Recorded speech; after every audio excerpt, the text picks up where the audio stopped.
Hello guys, welcome to study philia education.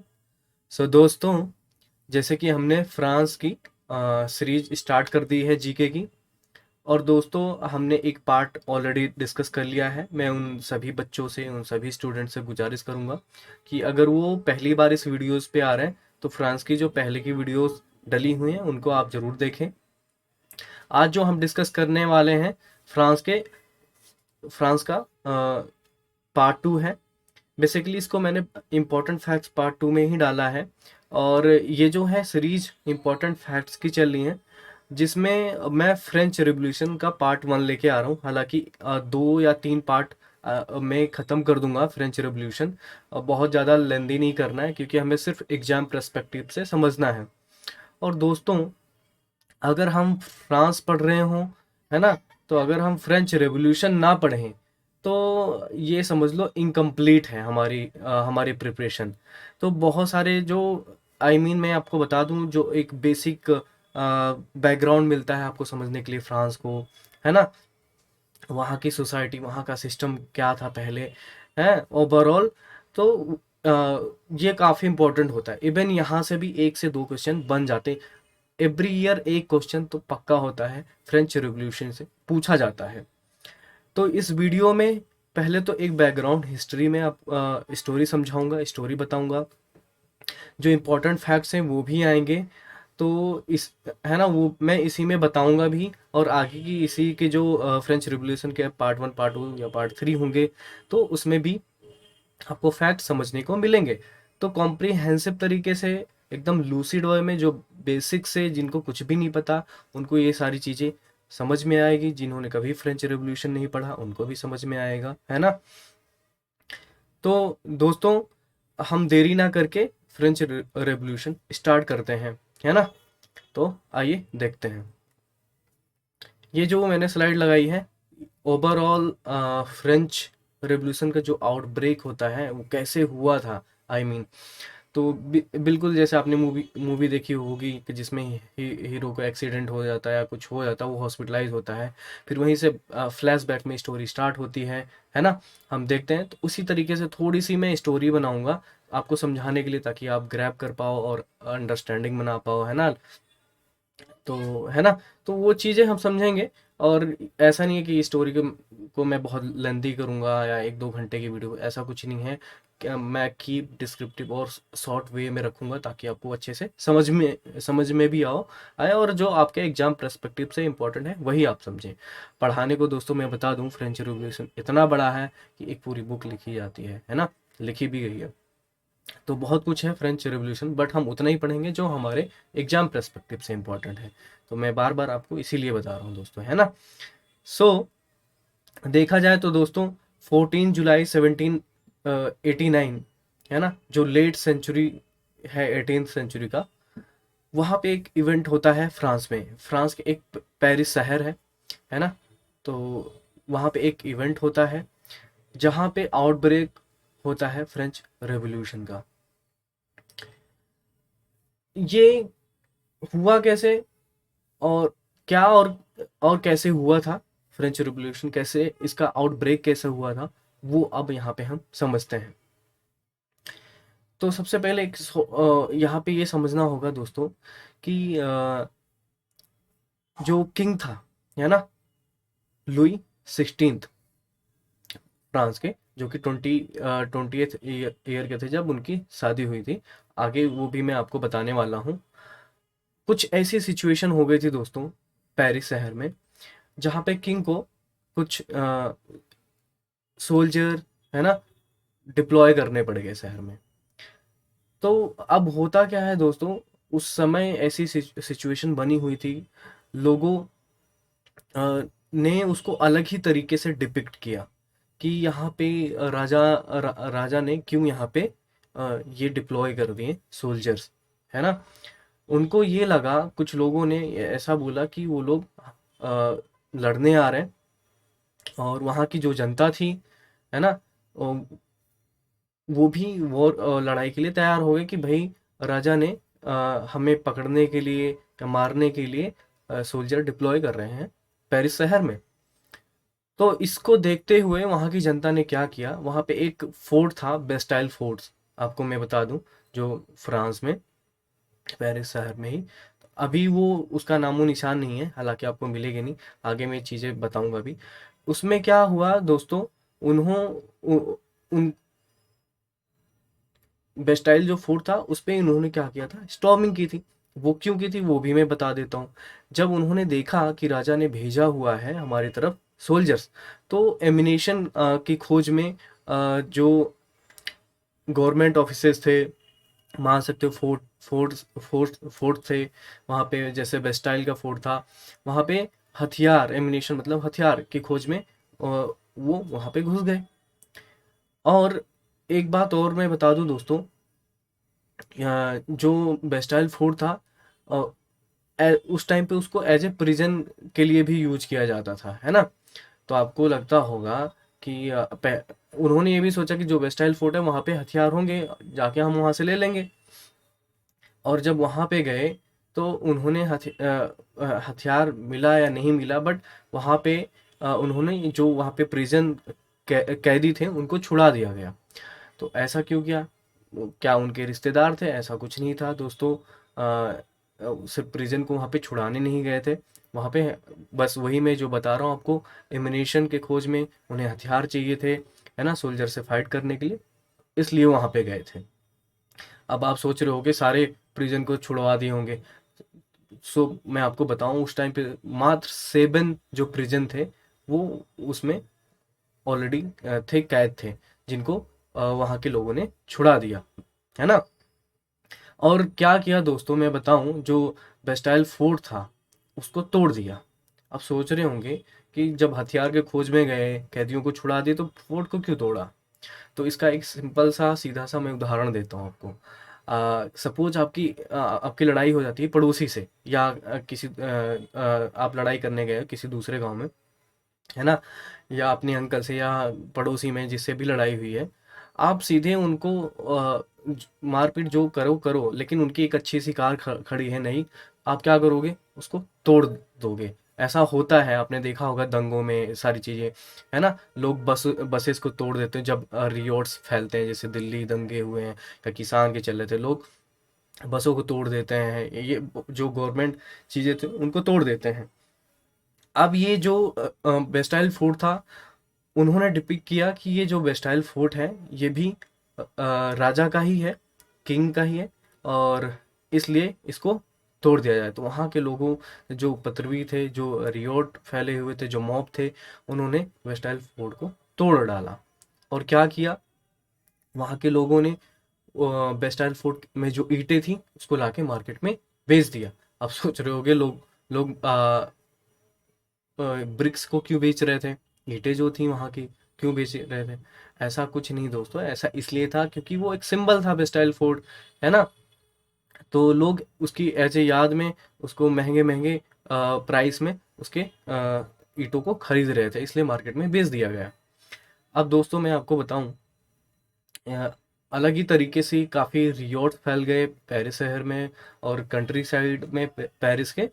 तो रियोट्स हो गए जिसमें दंगे फसाद हुए, जैसे आप लोग देखते हैं आजकल होता भी है ना।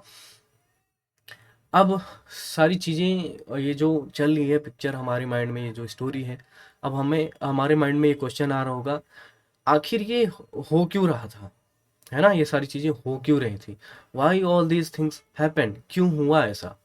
तो इसको समझने के लिए हम आगे की स्लाइड को देखते हैं। ये है वेस्टाइल फोर्ट।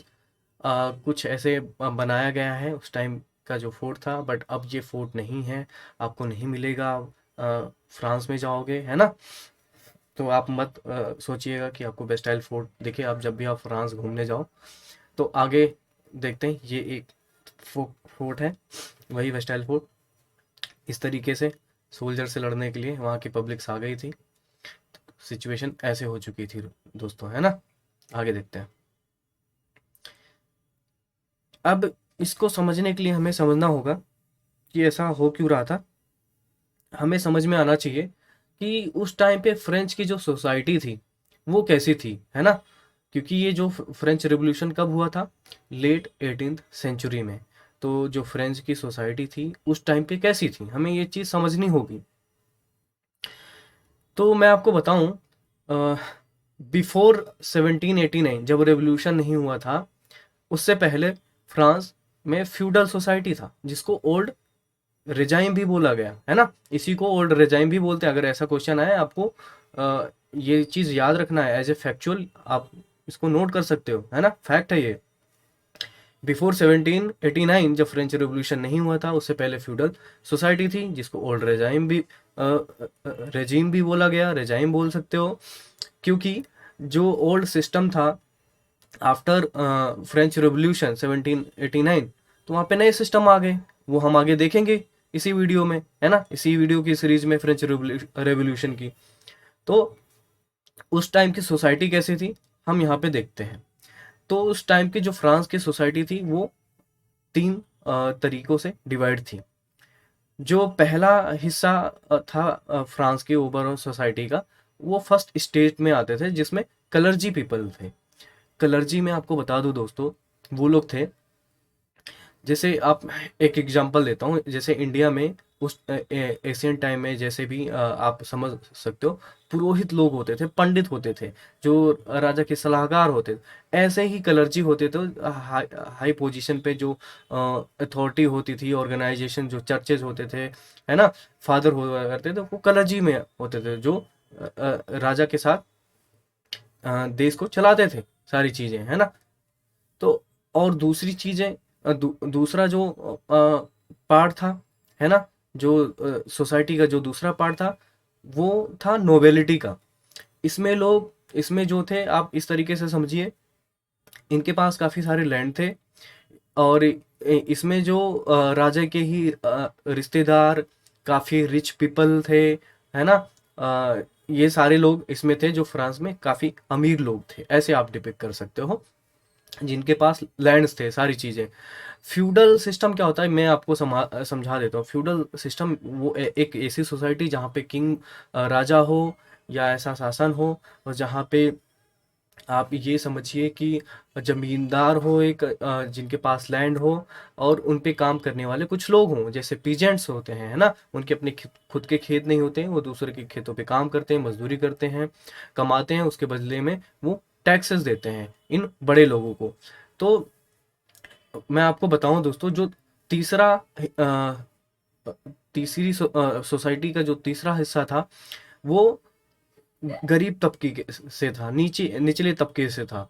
पीजेंट्स थे, जिसमें मर्चेंट्स थे और लेबर्स थे बहुत सारे। और ये लोग क्या करते थे, इनको टैक्स देना होता था, है ना, और अपनी सर्विसेज देनी होती थी, किसको, जो कलर्जी थी, जो किंग थे, जो नोबिलिटी, उस सोसाइटी, उस टाइम के फ्रांस की सोसाइटी के लोग, उनको ये चीज़ें, अपनी सर्विस भी देनी पड़ती थी, और टैक्सेस भी पे करना पड़ता था। और मैं आपको बताऊं दोस्तों, जो फर्स्ट ईस्ट स्टेट था, जो सेकंड स्टेट था फ्रांस की सोसाइटी का, उनको प्रिविलेज मिला हुआ था बाय बर्थ। दैट मीन कि जैसे कि सिर्फ आपको इस सोसाइटी में पैदा होना है, आपको बाय बर्थ राइट मिल जाएंगे, कि आपको एग्जाम्पशन मिल जाएगा, टैक्स नहीं पे करना, आप रूल कर पाओगे। ये जो थर्ड थर्ड स्टेट के लोग हैं, और थर्ड स्टेट के लोग आपके लैंड पे काम करेंगे, आपको टैक्स पे करेंगे, अपनी सर्विस देंगे, ये बाय बर्थ सारी चीज़ें मिल जाती थी। तो कहीं ना कहीं दोस्तों, ये जब चीज़ें होती हैं, तो ऊपर नीचे भेदभाव वाली जब चीज़ें होती हैं, तो ये एक रीजन भी बन जाता है रेवोल्यूशन का। तो उस टाइम की ऐसी सोसाइटी थी दोस्तों, है ना, हमने ये देख ली, आपको समझ में आया। और मैं आपको ये भी बता दूं दोस्तों, उस टाइम पे फ्रांस में दो टाइप के टैक्सेस थे, तीथे और ताइले, है ना। जो फ्रेंच की गवर्नमेंट थी, दो टाइप के टैक्सेस लागू करती थी वहां के लोगों पे। अब इन टैक्सेस को थोड़ा सा समझ लेते हैं। तो एक चीज, ये चीज मैं दिखाना चाह रहा हूँ दोस्तों, उस टाइम पे जो ये पीजेंट्स थे, ये जो पिक्चर इससे डिपेक्ट कर सकते हो, इस पे जो किंग है और जो नोबल पीपल हैं, कलर्जी हैं, वो किस तरीके से राज कर रहे थे वहाँ के लोगों पे, किस तरीके से एक्सप्लॉइट कर रहे थे, है ना, वहाँ के पीजेंट को, उनके वर्कर्स को, है ना। तो ये चीज़ इस पिक्चर से समझ सकते हो तो क्या हालत थी वहाँ पे फ्रांस की। आगे देखते हैं। यहाँ पे आप इस पिक्चर से ये देख सकते हो, ये जो लेबर है या पीजेंट्स है, ये राजा को ग्रेनरी फूड्स, है ना, गिफ्ट ला रहा है। और देखा जाए राजा उस पे कोई भाव नहीं दे रहा है, कोई कुछ है नहीं, अटेंशन कुछ नहीं है, बस वो अपनी सर्विसेज यहाँ पे दे रहा है। ये चीज़ आप देख सकते हो। ये जो पिक्चर ली है मैंने एनसीईआरटी 9th की हिस्ट्री से ली है ना। आगे देखते हैं। तो अब हम टैक्सेस समझ लेते हैं, डिफरेंस क्या था, वो जो तीथे और दो टाइले टैक्सेस थे दो, वो कैसे थे, किस तरीके से लागू थे वहां पे।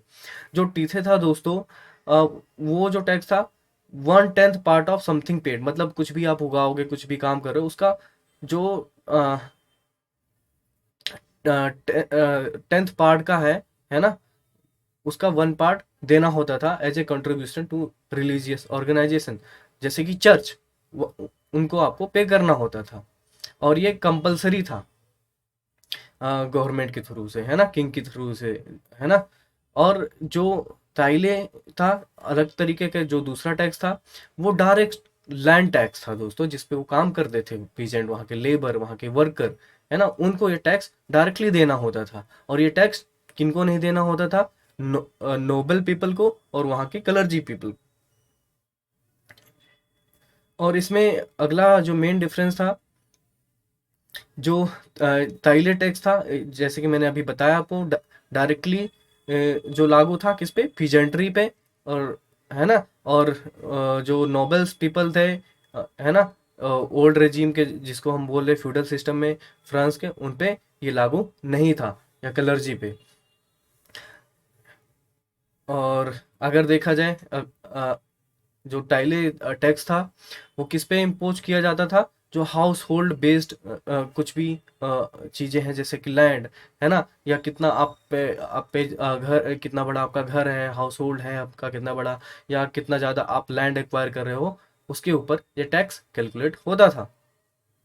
तो वहीं पे आप डायरेक्टली इसको ऐसे समझ लो कि जो अमीर लोग थे उनको टैक्स नहीं देना पड़ता था, वो बिल्कुल एग्जम्पशन मिला हुआ था। जो गरीब तबके थे, जो गरीब थे, जो मेहनत करते थे, वहाँ के मजदूर थे, है ना, उनको टैक्स देना पड़ता था। इस तरीके से आप देख सकते हो किस तरीके से ये सिर्फ नोबल फैमिली में पैदा होने से और किंग की फैमिली में, राजशाही में, किस तरीके से इनको प्रिविलेजेस मिले हुए थे।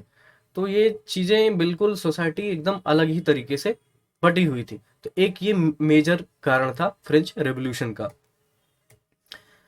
तो एक चीज और मैं बता दूं यहाँ पे, एक छोटी सी स्टोरी। जब इन 1970 बिफोर फ्रेंच रेवोल्यूशन, इन 1974 में, जो लुइस 16 थे, है ना, बर्बन फैमिली से बिलोंग करते थे लुइस 16, उनकी शादी हुई थी ऑस्ट्रियन, है ना, ऑस्ट्रिया की प्रिंस मैरी एंटोइनेट। ये लास्ट ईयर 2020 में जेन्यू के पेपर में आया हुआ क्वेश्चन है ना, कि जो मैरी एंटोइनेट है वो कौन सी कंट्री से बिलोंग करती थी। 4 ऑप्शन दिए गए थे, उसमें से आपको राइट ऑप्शन सेलेक्ट करना है। तो एज ए फैक्ट आप इसको लिख सकते हो। आपको पता होना चाहिए जो लुई 16 थे, वो वो कौन सी प्रिंस थी जिनके साथ उनके प्रिंसेस जो थी, सॉरी, प्रिंसेस के साथ किस प्रिंसेस के साथ शादी हुई थी और कहाँ से वो बिलोंग करती थी। ये ऑस्ट्रियन प्रिंसेस थी, मैरी एंटोनेट, जिनके साथ इनकी शादी हुई थी। और फिर हुआ क्या दोस्तों, 20 साल में शादी हुई थी, और जब इनको सत्ता मिली तो इनको झटका सा लग गया इस तरीके से कि भाई, जब उनको राजशाही मिलती है, वो राजकोष अपना देखते हैं, वहां पे राजकोष क्या होता है, ट्रेजरी, है ना, उनको जो अपनी ट्रेजरी मिली बिल्कुल खाली मिली, है ना। जब उनको थ्रोन दिया गया, जब वो एक्सेशन उनको मिला, फ्रांस की गद्दी पे बैठे वो किंग लुई 16, तो उनको ये ट्रेजरी बिल्कुल खाली मिली। तो ये खाली क्यों हुई, इसका क्वेश्चन, ये ट्रेजरी है, आपको समझाने के लिए मैंने पिक्चर लगाई है। इससे पहले मैं आपको पिक्चर दिखा देता हूँ। ये है Mary Antoinette, Australian Australian princess. और ये है लास्ट किंग लुइस 16 फ्रांस के। 20 जब 20 साल के थे तभी इनकी शादी कर दी गई थी। ये पिक्चर आप इससे रिलेट कर सकते हो, है ना। तो अब वहीं इस क्वेश्चन पे आते हैं। ओवरऑल हम ये क्वेश्चन ये आता कि जो ट्रेजरी थी खाली क्यों थी और इसका क्या रिलेशन है फ्रेंच रिवॉल्यूशन का। ये सोसाइटी हमने पढ़ ली, तो हम ओवरऑल इसको थोड़ा सा समराइज करते हैं। हमने क्या क्या पढ़ा, हमने समझा कि जो फ्रेंच रिवॉल्यूशन था 14 जुलाई 1789 का, वो कैसे हुआ और क्या हुआ था, कैसे हुआ था। उसके बाद हमने ये देखा कि हमने ये समझा कि उस टाइम पे फ्रांस की सोसाइटी कैसे थी, है ना। और जब लुई 16 की शादी हुई थी, जब उनको अपना थ्रोन मिला, है ना, तो जो ट्रेजरी थी वो एम्प्टी थी। अब बस हम क्वेश्चन यहाँ पे आके रोक देते हैं, इस वीडियो को ख़त्म करेंगे। आगे के वीडियो में समझेंगे ये इसका रीजन क्या था। और ये जो सोसाइटी जिस तरीके से डिवाइडेड थी, जिस तरीके से सोसाइटी था, फ्यूडल सिस्टम था, और ये ट्रेजरी खाली होने का ये सीधा सा रीजन है फ्रेंच रेवोल्यूशन को का, है ना, जो माना जाता है। तो दोस्तों आज की वीडियो में बस इतना ही। मैं आगे इसी वीडियो को कनेक्ट करूँगा इसके पार्ट 2 में, फ्रेंच रिवॉल्यूशन के। तो आई होप दोस्तों आपको सारी चीज़ें अच्छे से समझ में आई होगी। अगर आपके कोई भी डाउट है, आप विदाउट हेजिटेशन कमेंट सेक्शन में क्वेश्चन पूछ सकते हैं। अगर कोई चीज़ मैं आपसे पूछ रहा हूँ, आप उसका आंसर ज़रूर दीजिए। अगर नहीं पता आप ज़रूर पढ़िएगा। हालांकि ये जो वीडियो है फ्रेंच रिवॉल्यूशन का, मैं शॉर्ट रख रहा हूँ, है ना, ताकि आपको अच्छे से समझ में आए। और वैसे देखा जाए फ्रेंच रिवॉल्यूशन है काफ़ी बड़ा, बट हमें सारी चीज़ें नहीं समझनी, हमें बस इंपॉर्टेंट चीज़ें समझनी है, क्यों हुआ था, कैसे हुआ था, और उस ड्यूरेशन में क्या क्या हुआ था, है ना। तो दोस्तों आज के लिए वीडियो में बस इतना ही। मैं आपसे अलविदा लेना चाहूँगा। मैं Puneet Tiwari, signing off. Thank you.